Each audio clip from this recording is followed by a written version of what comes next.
Assalamualaikum warahmatullahi wabarakatuh.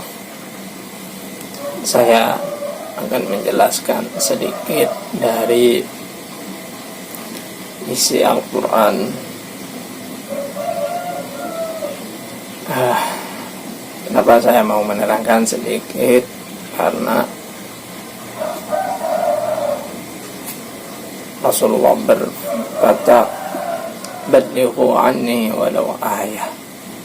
Sampaikan dariku walaupun satu ayat.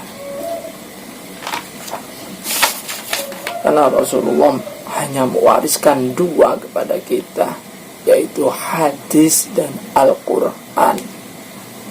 Maka itu yang harus kita pegang.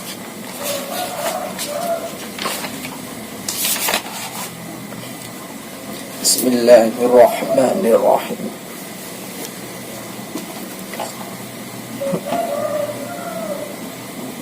Ayat ini sudah tidak asing di telinga kita.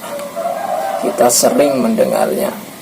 Namun banyak dari golongan kita, apalagi para pemuda zaman now, membaca Al-Quran saja sudah banyak yang tidak bisa. Miris sekali di kota ini. Tapi semoga dengan adanya lembaga-lembaga TPQ dan lain-lain, itu akan membantu agar para pemuda generasi penerus bangsa masih bisa mau mengaji.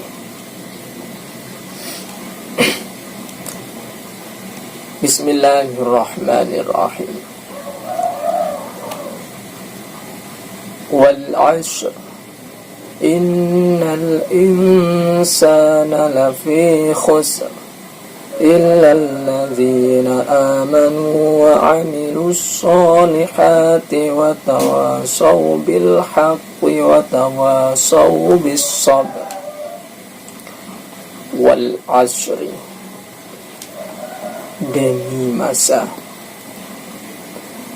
Di sini al-dhuhru ada lafaz al-dhuhru au ma ba'da zawalil ila al-ghurub au salatil asr.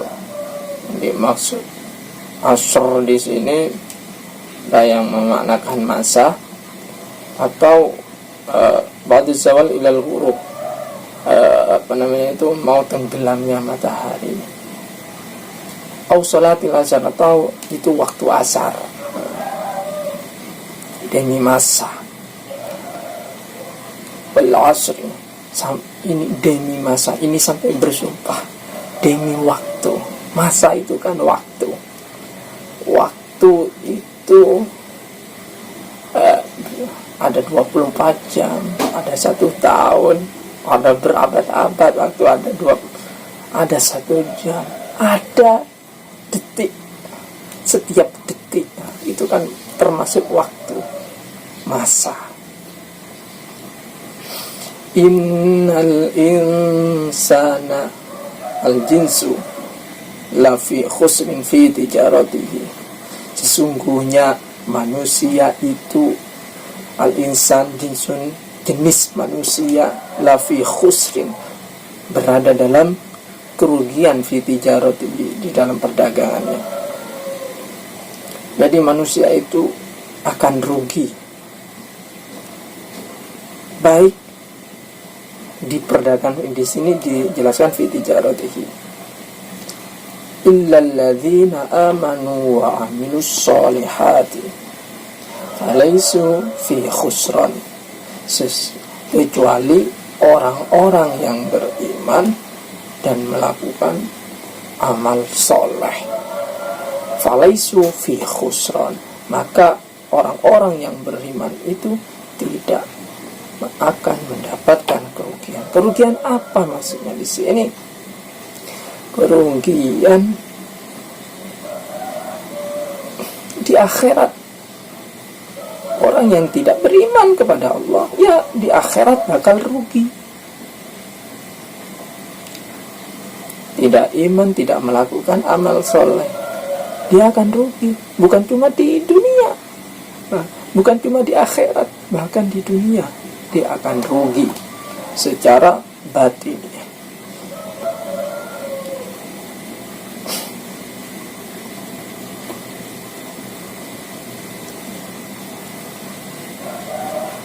Demi waktu ya, demi masa, setiap detik, setiap menit, setiap jam, setiap hari, orang itu akan merasakan rugi.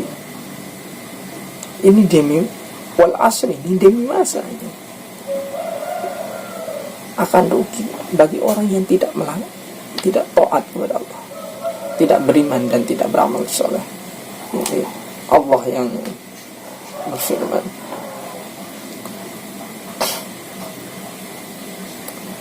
hati setiap detak jantung kita, kalau kita tidak isi dengan keimanan, itu artinya kita sudah berada dalam lingkungan kerugian. Wa tawassaw bil haqqi wa tawassaw bis sabr wa tawassaw awsa ba'duhum ba'da wa tawassaw. Ini wa tawassaw ini artinya kita berwasiat. Wasiat warisan. Awsa ba'duhum ba'da, memberikan warisan apa ya? Warisan yang diberikan oleh Kanjeng Nabi.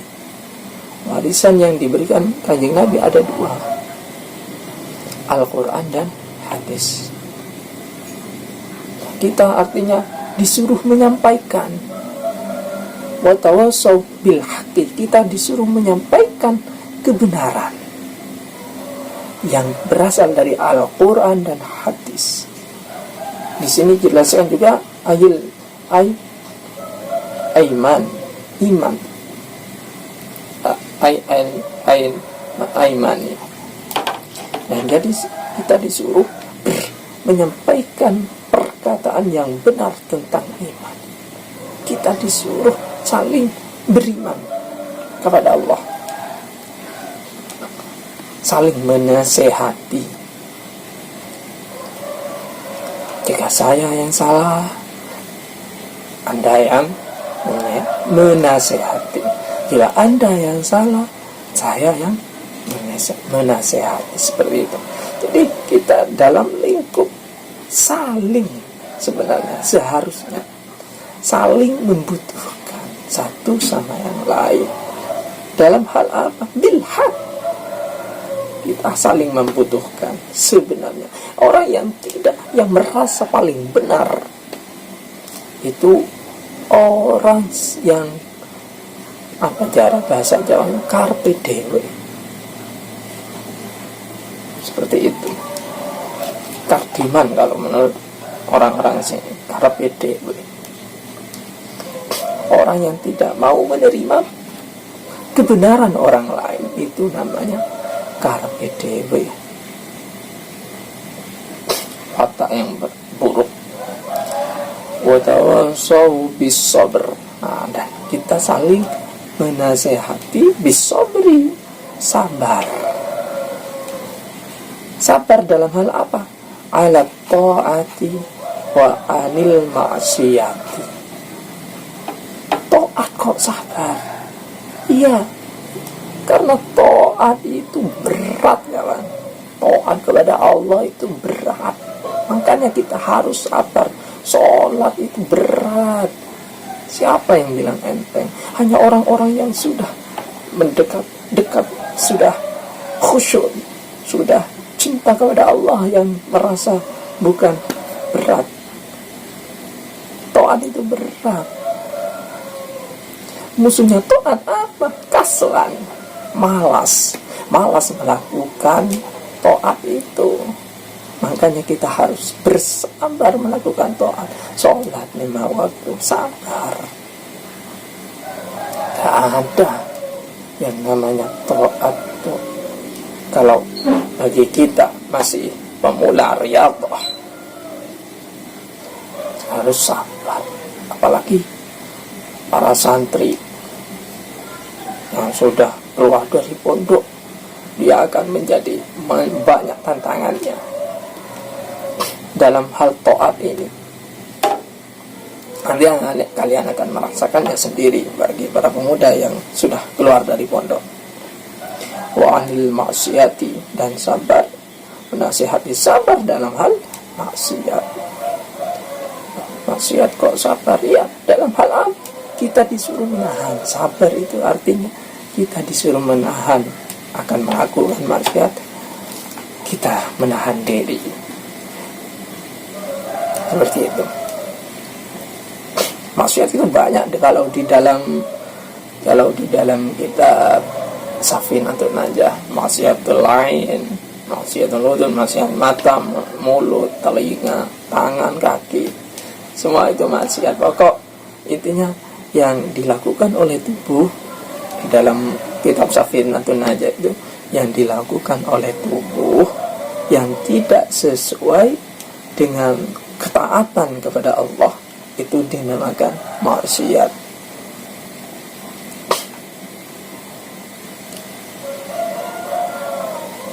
Tangan dibuat mukul orang, itu kan maksiat. Mata dibuat melihat sesuatu yang saksi-saksi, itu maksiat. Seperti itu. Nah, ini wal asr, demi masa itu ya, setiap waktu, detak jantung kita, setiap detik, setiap menit, setiap jam, setiap hari, setiap abad, setiap tahun, ya kan? Setiap detik saja kita tidak melakukan yang namanya alladzina amanu wa amilus sholihat, itu kita berada dalam kerugian. Ingat itu, rugi kita. Makanya kalau bisa setiap waktu, saya juga namanya manusia harus riyadhah. Setiap waktu kita isi di dalam hati kita secuil rasa iman saja setiap hari, maka dia akan tumbuh. Dengan apa? Ya taat tadi. Selain taat, kita zikir, wiritan setiap hari. La ilaha illallah, la ilaha illallah. Allah itu akan menjadi keberuntungan bagi kita. Kan lawan dari khusn itu kan beruntung, faroha, ya mungkin itu saja. Sekian dari saya, semoga bermanfaat. Wassalamualaikum warahmatullahi wabarakatuh.